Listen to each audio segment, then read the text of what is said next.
2.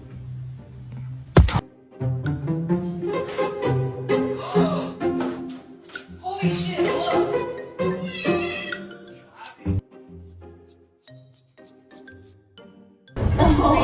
The person I connected to the most is Amy.